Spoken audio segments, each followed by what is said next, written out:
राष्ट्रवादीचे प्रदेशाध्यक्ष सुनील तटकरे धाराशिव दौऱ्यावर आहेत। लातूरमधल्या राडानंतर धाराशिव दौरा त्यांचा सुरू होईल। तुळजाभवानी देवीचं दर्शन घेऊन ते दौरा सुरू करतील।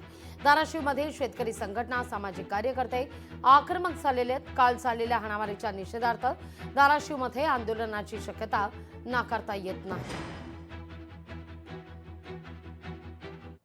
एकीकडे विरोधी पक्षनेत्याचे आमदार कैलास पाटील रमी विरोधात आवाज उठवत असताना त्याच विधानसभेत जर हे कोकाटे हिडू खेळत असतील, रमी खेळत असतील तर हे चुकीचं आहे। ज्या विजय घाडगे पाटलावर हल्ला झाला तो गुंड प्रवृत्तीचा सूरज चव्हाण उद्या धाराशिवमध्ये येतोय।